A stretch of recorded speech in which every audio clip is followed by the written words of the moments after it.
This podcast is part of E2C Network, where we share the whole Auburn experience. David Housel said it best, the whole of the Auburn experience. It includes so many different things. It includes so many different people and places as well, even outside of Auburn, the city. Most importantly, it's all about sports. It's all about our culture, and it's all about our family. And because it is always about the Auburn family, you got to have an Auburn family member with you wherever you go, whatever you're doing. And that is very much the case on a podcast called the Auburn Experience Podcast, which we're on. My co-host is here with me as normal, again, reminding me pre-show of why I despise him some days, because he resides in the loveliest village on the plains and gets to experience Christmas there. Austin Scott, how are you doing, sir?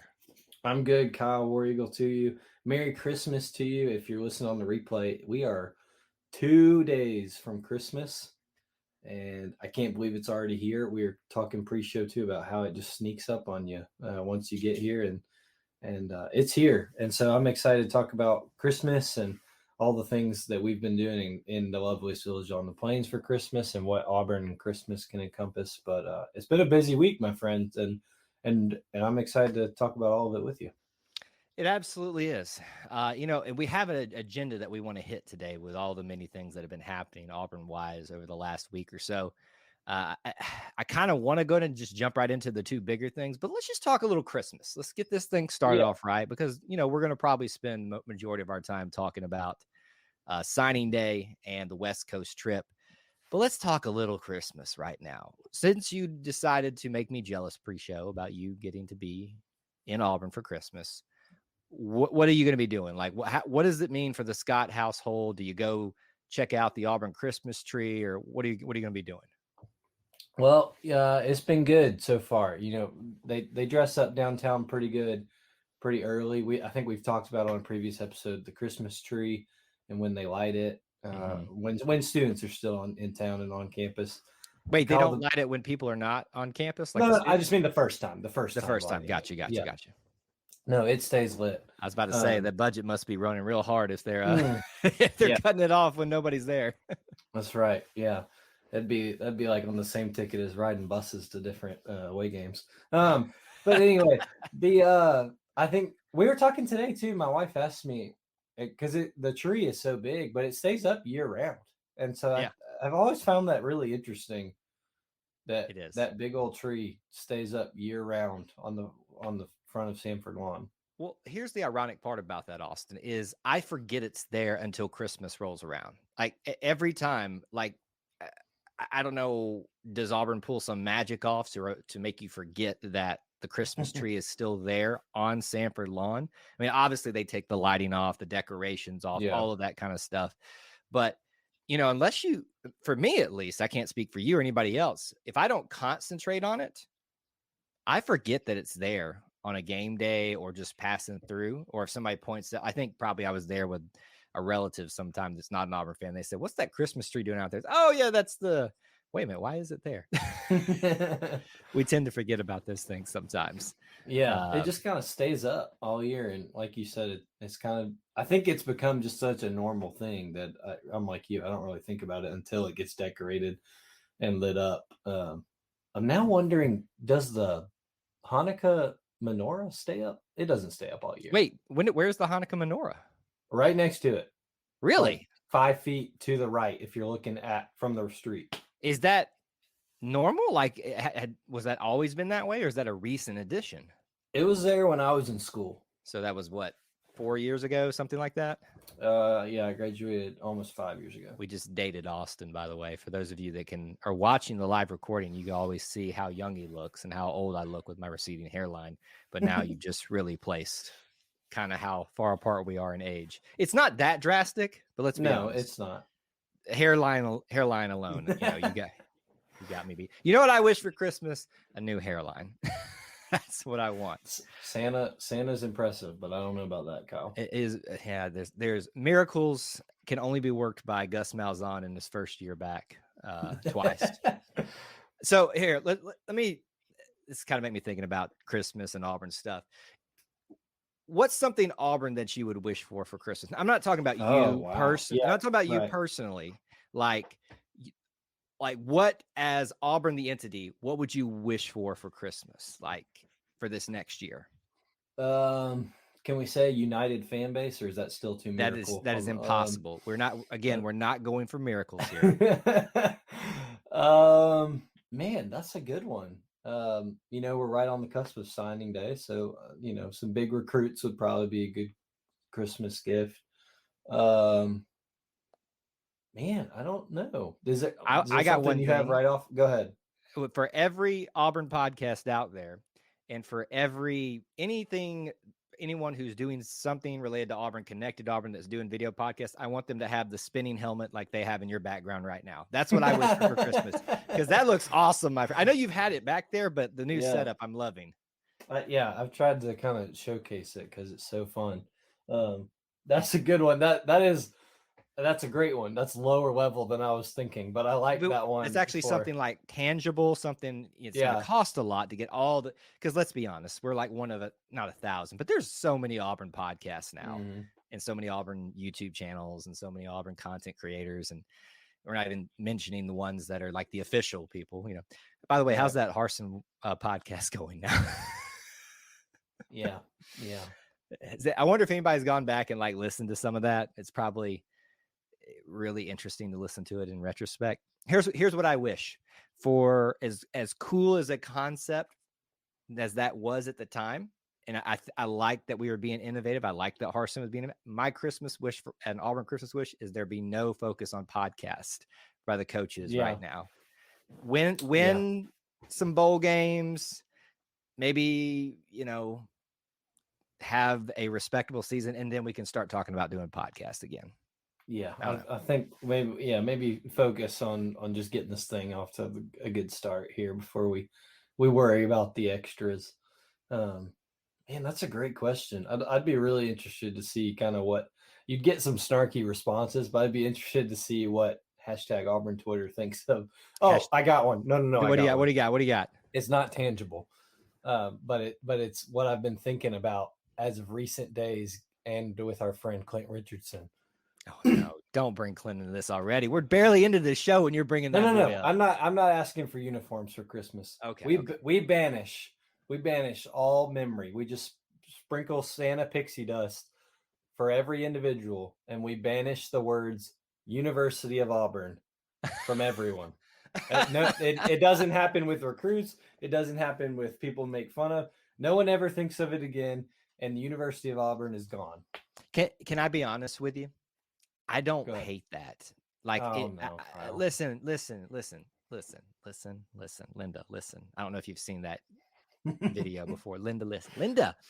To me, it's about how you spin things, right? Like your little spinny thing in the background of your video. Sure. The University of Auburn makes it sound more official and more like elitist, because it's like the Ohio State or the University of Alabama, all that kind of stuff. So like, to me, that almost makes it sound more elite. I mean, I don't prefer it. I prefer us just to be called Auburn University. But like, I see everybody getting up in arms about this, and I'm like, it could be worse, right? At least they said Auburn. I can't stand it. It's not who we are. I'd counter what you're saying with the elitist is why they say it, but that's just not what Auburn is and who we are. The Ohio State University, they get up in arms about, you forget the. Well, I'm up in arms that people can't figure out what the university is. I mean, you're considering this school among the people that you're going to spend the next 4 years with, and we can't even get the name right. In fairness, most universities are the University of blank or whatever. There's more of those than there are Auburn universities, Clemson universities, or you have to have a state normally attached to it. Alabama State University, Ohio State University, Tennessee State University, that kind of, you have to have some kind of identifier with that. But if that makes us all the more special, that's what I want for Christmas. There you go. So if that's what you really want for Christmas, something Auburn, you could have reached into Santa's bag and grabbed a national title. That was like the easy pickings I thought you'd go immediately to. Too easy. You wanted unity and peace on earth amongst the Auburn Twitter fan base. Like, that it wouldn't even be what it is. The Twitter mob wouldn't be what it is without a little bit of strife and chaos. Oh, but it'd be without so many headaches too, Kyle.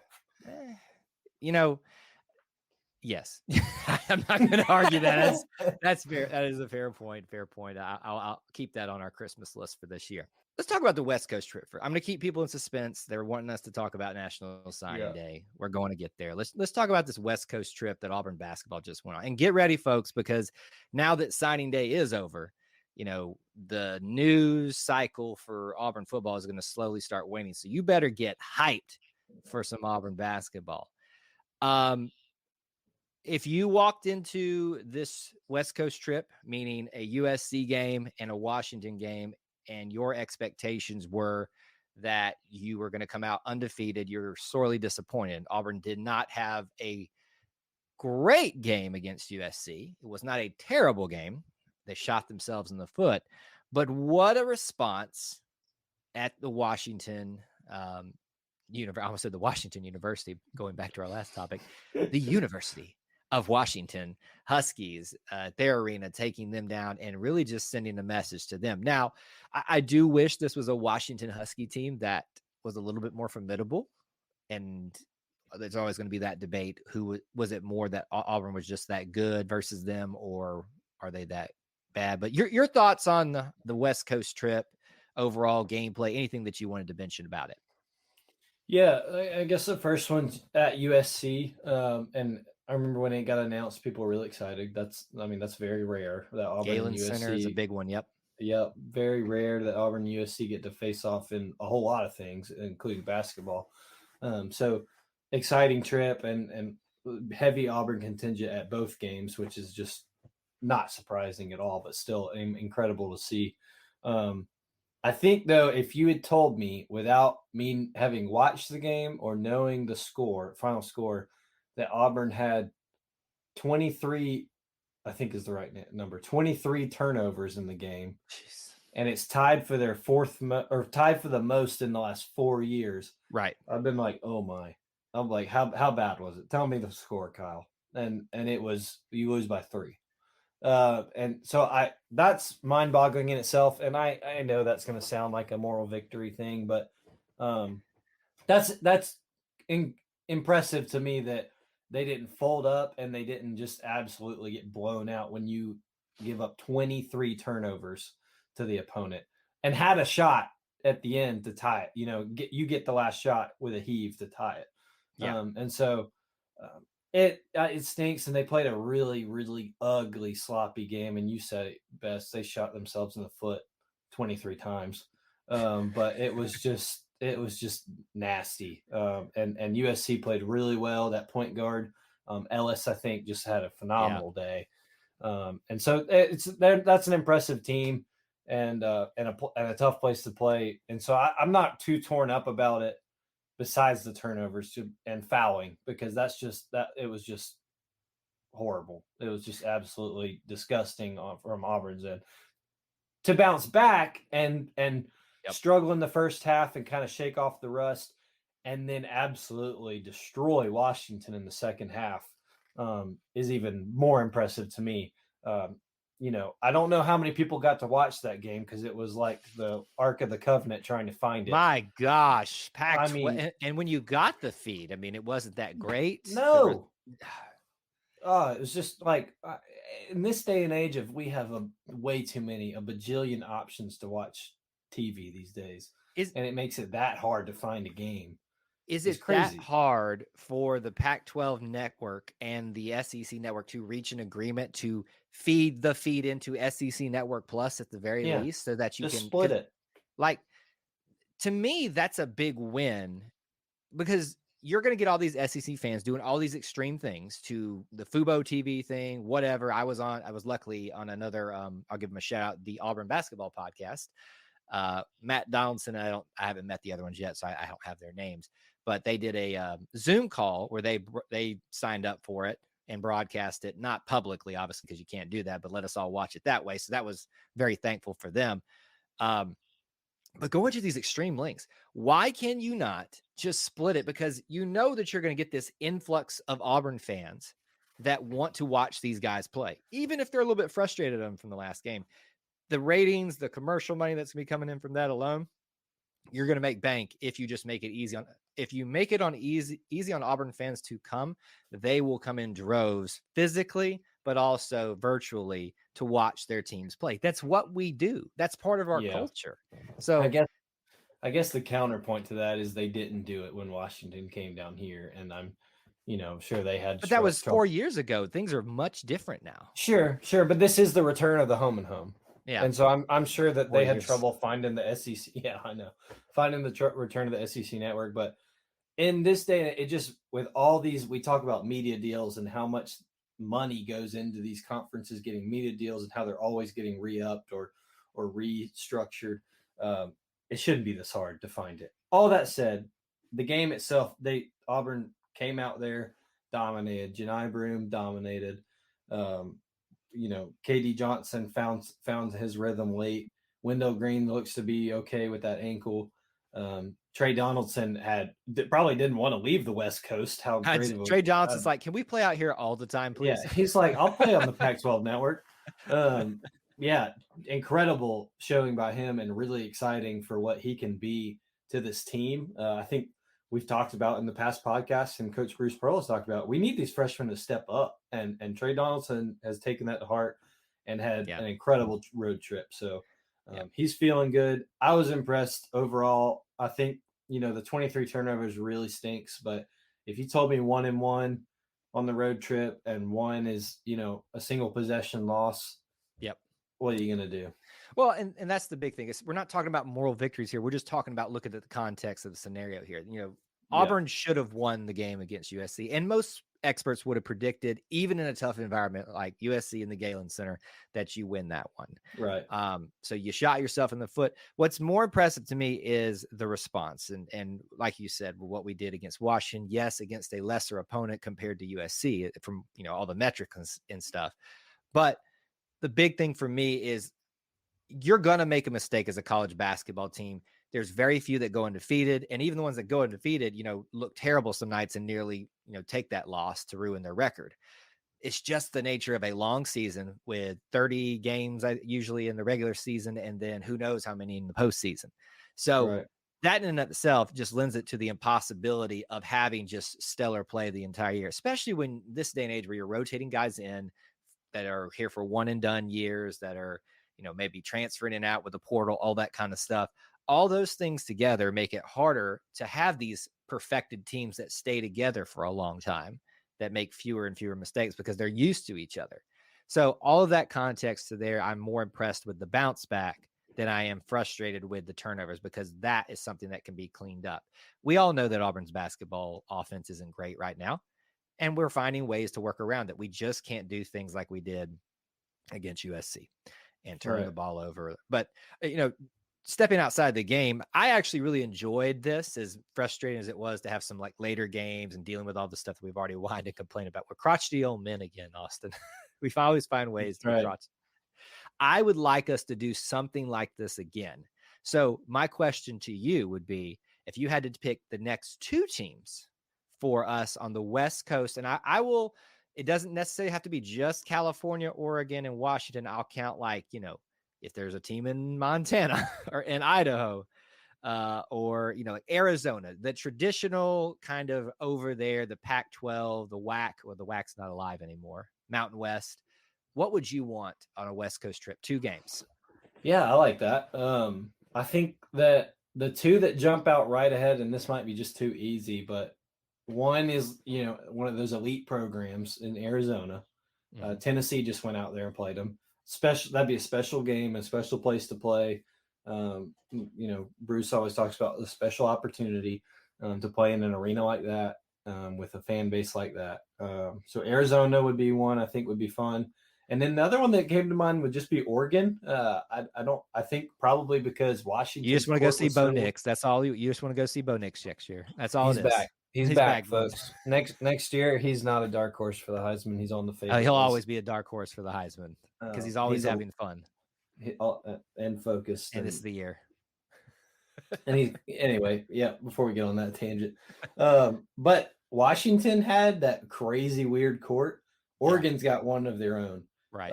And so I think I thought of them, but they're also, in that same level, I think of Washington as Yep. where always going to be competitive in the Pac-12, always going to be able to usually make the tournament and have a chance to go far. So I think that'd be a good matchup for Auburn too. And I think a lot of people would be interested in both of those. So I'm going to say Arizona and Oregon. Um, and then the only other one I thought of, because we just played USC, so UCLA would be a Okay. similar So one to Arizona where it'd be fun. that's where I'm going, and I'm going to create the worst 2-game stretch you could possibly have, at least by today's standards and traditionally as well. Like, if you really want to test yourself, have nobody question whether you go out somewhere and really go fight against great teams, UCLA Yeah. and Gonzaga. That's Oh, it. yeah. I didn't think about I'm Gonzaga just out there. saying, like, I mean, Arizona, yes, but Yeah. UCLA and Gonzaga, right? Like, imagine us playing them this year. Yeah. It would have been real tough for us to get out of there with one win, much less Yeah. in, That'd be you know, nuts. without having a bad game or two. Regardless, I had a lot of fun with that, and hope we'll do something like that again in the future. As Bruce said on his press conference, that there's not a lot of teams doing something like this these days for non-conference games. So I'm glad he continues to innovate. I'm glad he continues to be a little bit different, and it'll Yes. help Auburn on the court, Yeah. but especially off the court too, in a lot of 100%. different ways. We've waited long enough. Let's talk about National Signing Day. Mm. Well, technically, Austin, it is early signing day, but we treat early signing day now like it's actually not signing day. Before you know it, we're going to have 3 signing days throughout the year. I mean, technically, we do have that. The other sports have like their signing day now, like November or something like that, I think is what Right. it was. Because Yep. I even put a video out in the on the YouTube channel, kind of addressing how many some of the programs brought in.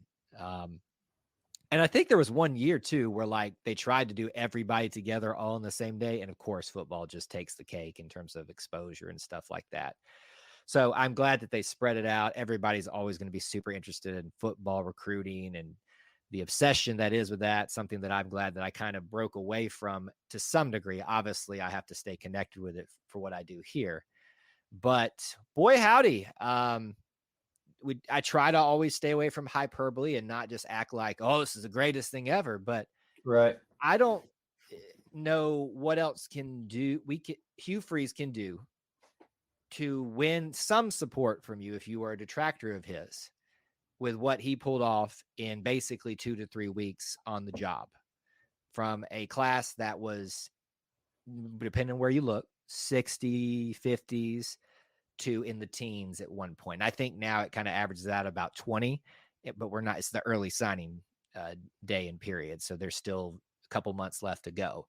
The fact that we got up there, and I was on a guest of another YouTube channel, and he was even his first question was, wow, when I looked at the rankings at one point this morning and saw Auburn, I had to ask what happened. So your thoughts on signing day, what's your impressions of it? Yeah, I mean, that's the biggest thing everyone's been saying is how in the world did they pull this off in 3.5 weeks? And nobody's saying that this is an incredibly elite class. And Coach Freeze even said at the start of his press conference, this isn't even where he expects Auburn University football to be in recruiting. Right. But for them to hold it together, and you credit Cadillac, you credit Trevon Reed, you credit Zach Etheridge, all the guys that we've been talking about, and guys who aren't even here anymore, who've been let go from their jobs, that held it together to be able to pull in a class like this and convince guys that Auburn's still a place they need to be.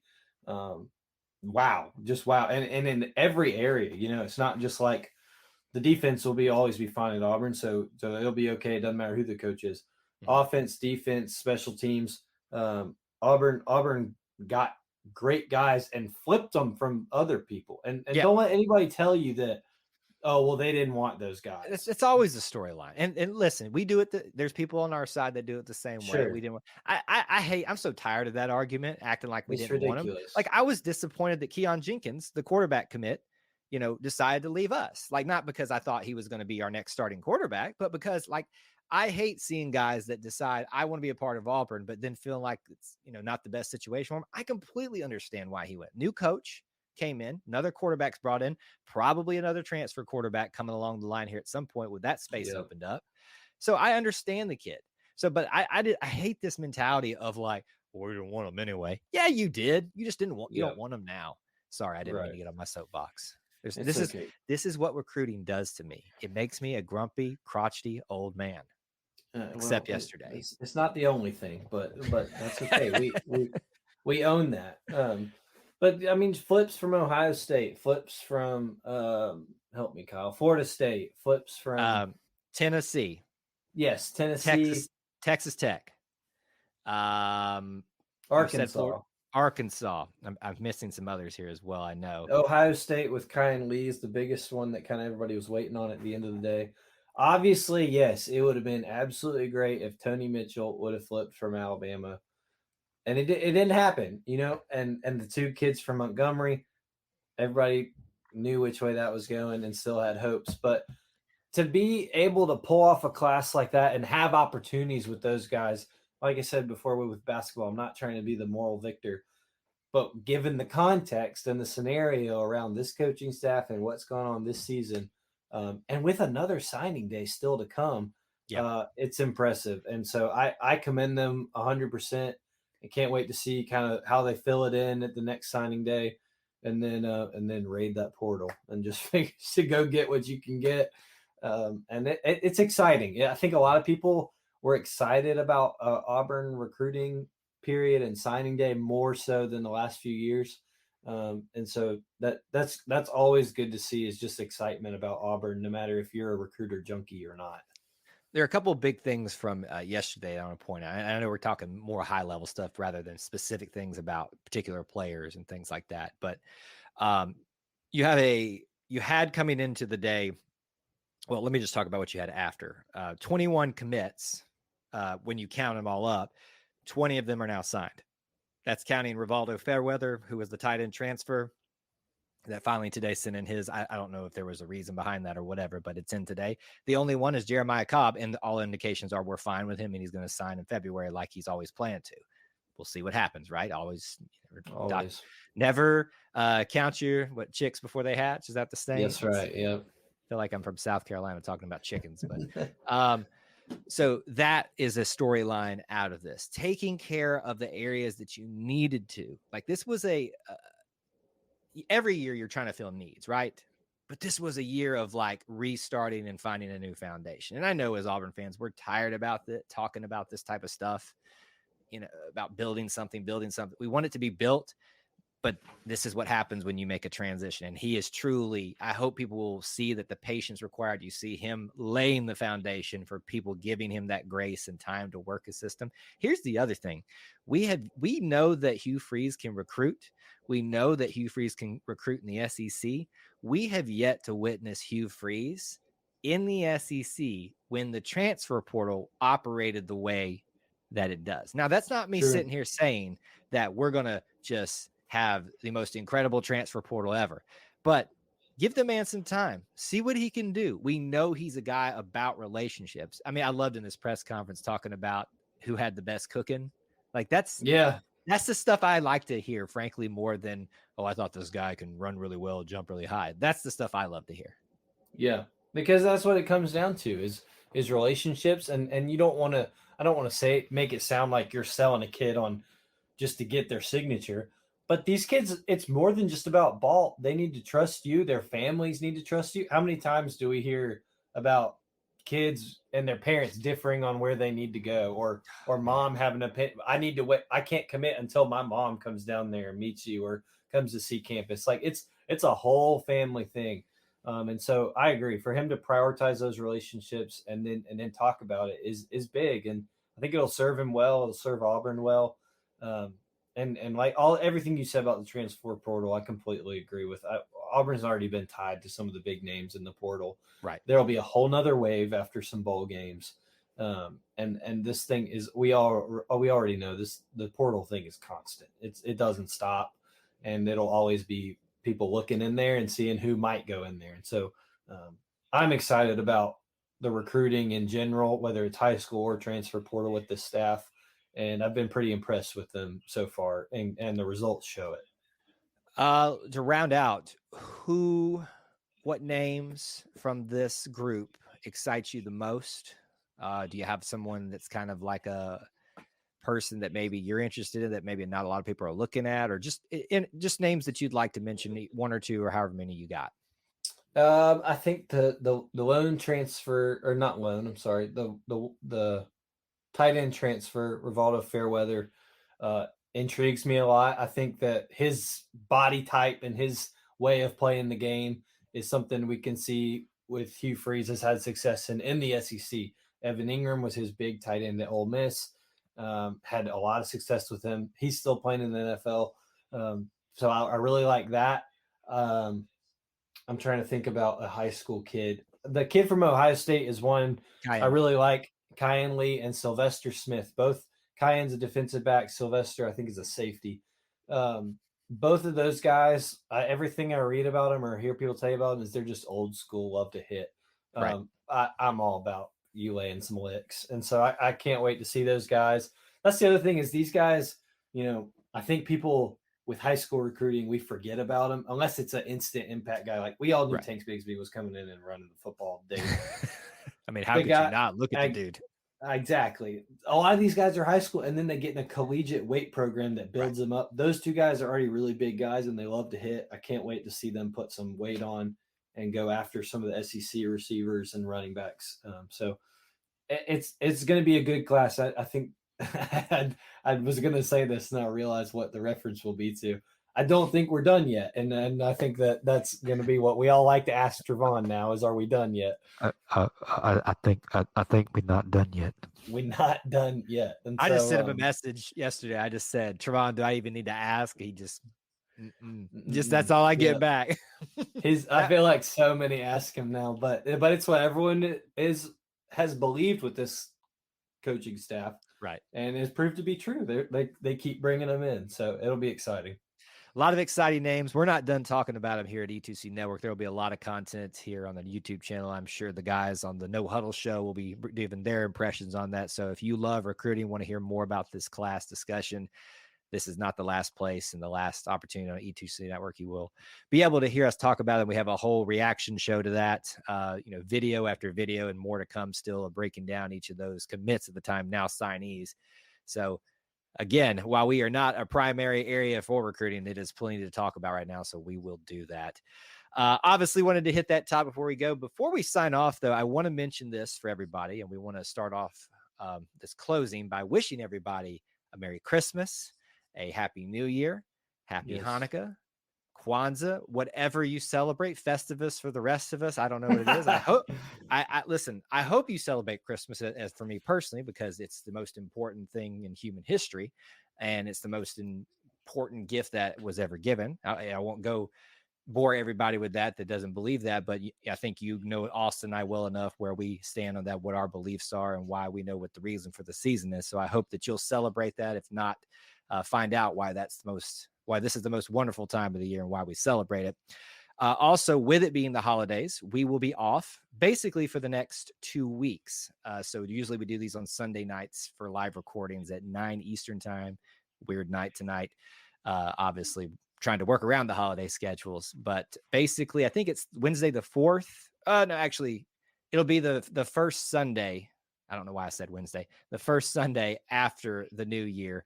We'll probably be back. Yes, I think we will. So just hang on. If you love the Auburn Experience podcast, we will definitely be doing more as soon as we get through the holiday season. Austin, as always, it's great to have you here. I appreciate you. You are the greatest little Auburn Christmas present I can ever have. Well, thanks, Kyle. Same for you. And I hope you get plenty of Auburn themed Christmas gifts. And Merry Christmas to all, and to all, a War Eagle.